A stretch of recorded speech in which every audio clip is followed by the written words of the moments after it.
الماری کے پاس پہنچ کر اس نے ہاتھ بڑھایا۔ اچانک آئینے میں کچھ حرکت ہوئی۔ وہ چونک کر پیچھے ہٹا۔ آئینہ گرد سے بھرا ہوا تھا، مگر اس گرد پر ایک دھندلی سی شکل نظر آ رہی تھی، عورت کی شکل۔ چہرہ صاف نہیں تھا، مگر آنکھیں بہت صاف تھیں۔ سلمان نے آنکھیں بند کر لیں۔ میں پاگل ہو رہا ہوں، اس نے بڑبڑایا۔ جب دوبارہ دیکھا تو آئینہ خالی تھا، لیکن آئینے پر ایک جملہ ابھرا آیا ہوا تھا، جیسے کسی نے انگلی سے لکھا ہو، سچ ہمیشہ آئینے میں نظر آتا ہے۔ سلمان کی ٹانگیں کانپ گئیں۔ الماری کھلی، فائلز بکھری ہوئی تھیں، جبکہ وہ اچھی طرح جانتا تھا کہ وہ سب ترتیب سے رکھی ہوئی تھیں۔ اس نے ایک ایک فائل پلٹنی شروع کر دی، زمین کے کاغذات، نقشہ، رجسٹری، مگر اصل فائل غائب تھی۔ یہ کیسے ہو سکتا ہے؟ اس نے زور سے کہا۔ اسی لمحے کھڑکی زور سے بند ہو گئی، پردہ اڑ گیا، اس کے چہرے سے لپٹا، اور پھر وہ آواز دوبارہ آئی، جن چیزوں کو تم نے چھپایا تھا وہ خود چھپتی نہیں رہتی۔ وہ پیچھے ہٹنے لگا، دیوار سے لگ گیا۔ میں نے کچھ نہیں کیا، وہ چیخ پڑا۔ کمرے میں ہلکی سی ہنسی گونجی۔ ہنسی نہیں، اداس سانس تھی۔ یہ جملہ تم نے یہاں بھی کہا تھا۔ سلمان کے ذہن میں ایک منظر چمکا۔ عائشہ کمرے میں کھڑی تھی، آنکھوں میں آنسو اور آواز میں کانپ۔ سلمان، اگر تم خوش نہیں ہو تو سچ بول دو۔ اس نے سر جھٹک دیا۔ چپ کرو، وہ چیخا، لیکن آواز اس کی اپنی نہیں تھی۔ نیچے سے اچانک کاغذ کے پلٹنے کی آواز آئی، جیسے کوئی ڈرائنگ روم میں فائلز دیکھ رہا ہو۔ سلمان بھاگتا ہوا نیچے آیا۔ ڈرائنگ روم کے میز پر ایک فائل رکھی تھی، وہی فائل جسے وہ ڈھونڈ رہا تھا، مگر اس پر سرخ پین سے ایک تاریخ لکھی تھی، وہ تاریخ جس دن عائشہ ہمیشہ کے لیے خاموش ہو گئی تھی۔ سلمان کی آنکھوں کے آگے اندھیرا چھا گیا۔ یہ تم کر رہی ہو؟ وہ دھیمی آواز میں بولا۔ تم مر چکی ہو۔ اچانک لائٹ بجھ گئی، مکمل اندھیرا، اور اندھیرے میں بہت قریب سے آواز آئی، مرنا آسان ہوتا ہے سلمان، مشکل وہ ہے جو تم نے جینا چھوڑ دیا۔ اس نے محسوس کیا کہ فرش ہلکا ہلکا کانپ رہا ہے۔ وہی درار اب لمبی ہو چکی تھی، نیچے سے ہوا کا ٹھنڈا جھونکا اوپر آ رہا تھا، اور اس ہوا کے ساتھ ایک جانی پہچانی خوشبو، عائشہ کے بالوں کی خوشبو۔ سلمان گھٹنوں کے بل بیٹھ گیا۔ میں صرف خوش ہونا چاہتا تھا۔ وہ رونے لگا۔ میں کسی کو تکلیف نہیں دینا چاہتا تھا۔ خاموشی چھا گئی، پھر بہت آہستہ سے وہ آخری جملہ آیا، خوشی کسی کی خاموشی پر نہیں بنتی سلمان۔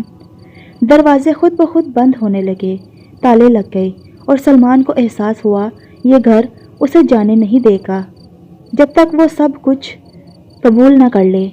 سلمان نے پوری رات اسی گھر میں گزار دی، وہ گھر جس سے وہ بھاگ کر اپنی نئی زندگی بسانا چاہتا تھا۔ صبح کی اذان کے آواز کے ساتھ اس کی آنکھ کھلی۔ وہ ڈرائنگ روم کے فرش پر سردی میں سکڑا ہوا پڑا تھا۔ دروازے بند تھے، تالے لگے ہوئے تھے، لیکن لائٹ جل رہی تھی۔ یہی بات سب سے زیادہ خوفناک تھی۔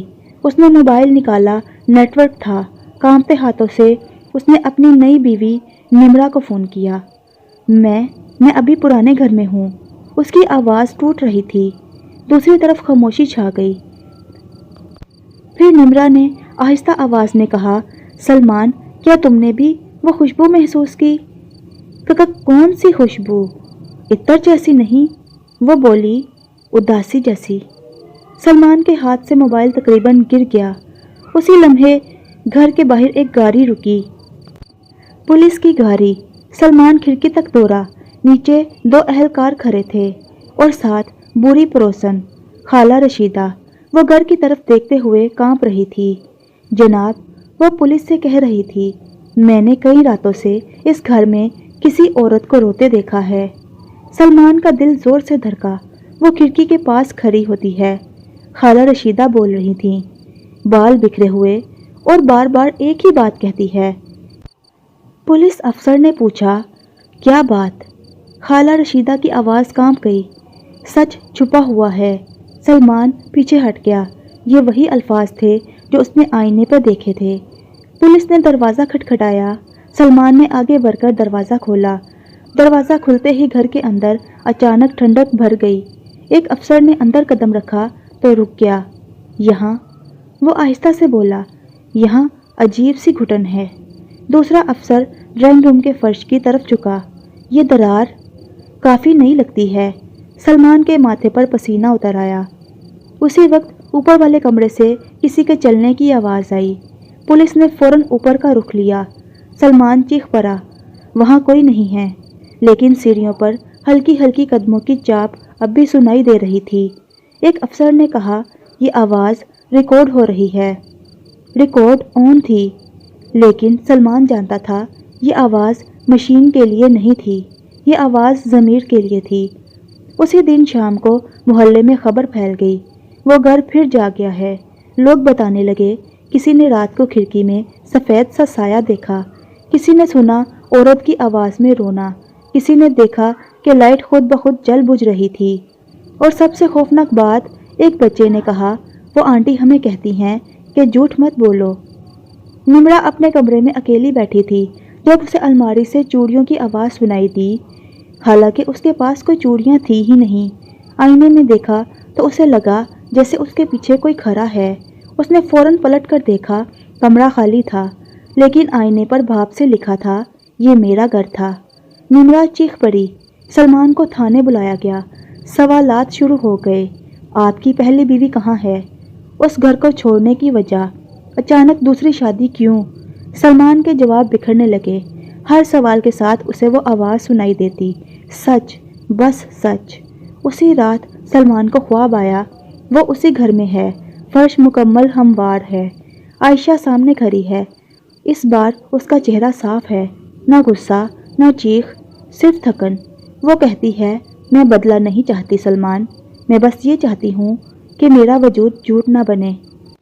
سلمان کی آنکھ کھل گئی، وہ رو رہا تھا، اور اسے معلوم ہو گیا یہ سب اب نہیں رکے گا، کیونکہ جب سچ کو آواز مل جائے تو کوئی گھر خاموش نہیں رہتا۔ سلمان کو اس دن پہلی بار اپنی ہی آواز سے ڈر لگا۔ وہ تھانے کے کمرے میں بیٹھا تھا۔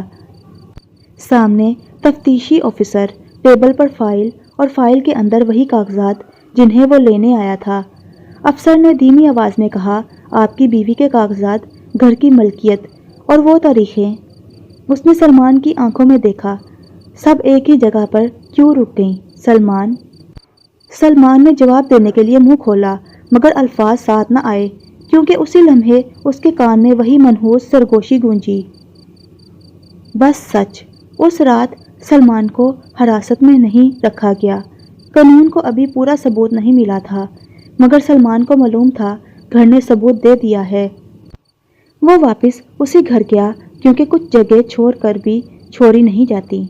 دروازہ کھلا تو اندر اندھیرا نہیں تھا، تمام لائٹس جل رہی تھیں، جیسے گھر اس کا انتظار کر رہا ہو۔ ڈرائنگ روم کے فرش پر وہ درار اب بالکل سیدھی لکیر بن چکی تھی۔ سلمان آہستہ آہستہ اس کے پاس بیٹھ گیا۔ میں تھک گیا ہوں، وہ بولا، میں نے سب کھو دیا۔ کمرے میں ہلکی سی ٹھنڈک پھیلی، اور پھر وہ سامنے آ گئی۔ اس بار عائشہ کوئی سایہ نہیں تھی، وہ بالکل ویسی ہی تھی جیسے آخری دنوں میں تھی، خاموش، تھکی ہوئی، مگر پرسکون۔ وہ بولی نہیں، بس سلمان کو دیکھتی رہی۔ سلمان کی آواز کانپنے لگی، میں نے تمہیں چھوڑ دیا تھا، میں نے سچ سے منہ موڑ لیا تھا، اور میں نے تمہاری خاموشی کو اپنی آسانی بنا لیا۔ عائشہ نے پہلی بار نظریں جھکائیں۔ وہ عائشہ سے کہا، میں نے تمہیں کبھی نقصان نہیں چاہا سلمان، میں صرف یہ چاہتی تھی کہ میرا وجود جھوٹ نہ بنے۔ سلمان رونے لگا، ایسا رونا جو برسوں سے رکا ہوا تھا۔ اگلی صبح سلمان خود پولیس کے سامنے کھڑا تھا۔ اس نے سب کچھ کہا، وہ باتیں جو اس نے کبھی کسی سے نہیں کہی تھی، وہ اعتراف جو الفاظ سے زیادہ خاموشی میں بسا ہوا تھا۔